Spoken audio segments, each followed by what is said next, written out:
तर आज बघा सकाळ सकाळी एवढा मोठा पाऊस येऊन गेला की प्रमाणाच्या बाहेर रस्त्यानं सगळं पाणीच पाणी होत होतं. तर सकाळ सकाळी मी नाश्त्याला मस्तपैकी शेवाळ्या पण बनवले ते. आणि इथं बघा हळदीचं पाणी बनवून घेतलेलं आहे. खूप छान हळदीचं पाणी कधीतरी असं घेतल्यावर ना चांगलं असतं आपल्या शरीराला. त्यासाठी हळदीचं पाणी करून घेतलेलं आहे.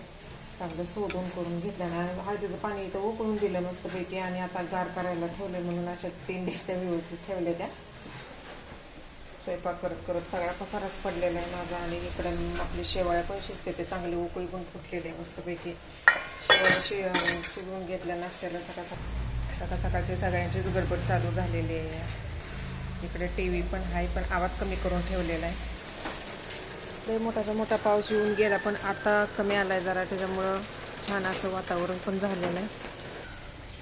ताजी आणि टवटवीत जास्वंदीची फुलं पण किती मस्तपैकी. आणि पाण्याचाही दवबिंदू असा छान. आणि दिवसभर हाय अशी फुलं राहते. ते जिकडे बघेल तिकडे जास्वंदीची फुलं आपली हिरवी आणि लाल असं मस्तच नजारा दिसतोय. आणि असं वातावरण झालेलं आहे आज. शेवाळ्या पण आपल्या चांगल्या शिजले तर बराच उशीर झाला. आता आधी उकळी फुटली मस्तपैकी. शेंगदाणा पण चांगलं आता शिजवून घेतलं. मिरची कांदा भरपूर टाकलेला होता. मिरची 2च टाकलेल्या. मिरची भरपूर तिखट आहे त्याच्यामुळे 2च टाकलेल्या. आणि शेंगदाणे पण चांगले शिजले. ते शेंगदाणे मी भरपूर टाकले. जिकडं बघेल तिकडे शेंगदाणाच दिसते ते मस्तपैकी. तर खूप छान आणि टेस्टी नाश्ता लागतो. त्याच्यामुळे शेंगदाणे मी भरपूर टाकते शेवाळ्यामध्ये कायमच.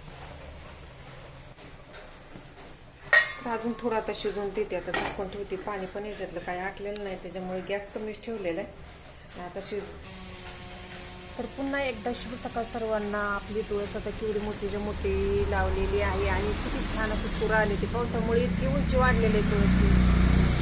आणि 4-5 तुळशी अशा झाडं लावलेली आहे ती. तर गेटच्या समोर ही कशाचं झाड आहे मला काय माहिती नाही पण वेगळा वास इतका छान येतो की बासच. पण पावसामुळे फुलं सुकले ती. इकडं आपली चाफ्याची ती मस्तपैकी. पाहिजे तेवढा दिवस ताजा आणि टवटवीत झाड फुलं राहते ती. आणि ती छान आहे दिसायला मस्तपैकी. पाऊस आत्ता येऊन गेल्यामुळे असं वातावरण झालेलं आहे.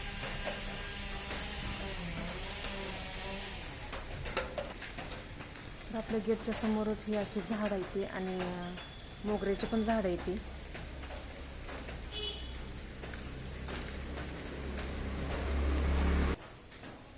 फुलपाखरू दिसलं का तुम्हाला? किती झाडावर मस्तपैकी आनंद घेतोय. आणि फुलाचं झाड आहे. त्या फुलाच्या झाडावर फुलाच्या अशा पाकळ्या आलेल्या आहेत मस्तपैकी. त्याच्यावर बसलेलं आहे आणि दिसायला पण छान आहे. तर एक फुलपाखरू गेलं की लगेच दुसरं फुलपाखरू आलं तिथं. वातावरण पण छान झाले त्याच्यामुळं इकडं तिकडं कावळं पण फिरते ती. आणि फुलपाखरं पण आता यायला लागले ती. घराच्या शेजारी मस्तपैकी अशी झाड आहे ती. त्याच्यामुळे छान वाटतं असं मस्तपैकी. गेलं पळून तिकडं आलं. आता नाही येत फुलपाखरू. गेलं आता तिकडं दुसऱ्या फुलावर. आता गेला आता बसण्यासाठी. तिकडं फिरतंय आता. किती मोठे दिसतंय बघा फुलपाखरू. आणि दिसायला पण छान आहे. त्याच्यावर पिवळा आणि काळा कलर मिक्स मध्ये आहे असा. छान असा आनंद. प्रत्येकाला आनंद घेण्याची संधी अशी असतेच.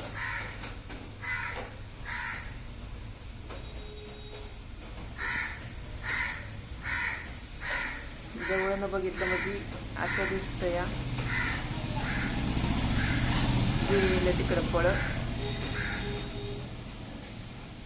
तर फोन असं म्हणजे कसं ठेवूच वाटत नाही. किती छान असं दिसायला पण दिसतं या. इकडं तिकडं पळतं या. आलं म्हणजे येतंय पळत फुलावर इथं बसतं या. कावळा आता लगेच येतो इकडं. इकडं नारळाचं झाड आहे.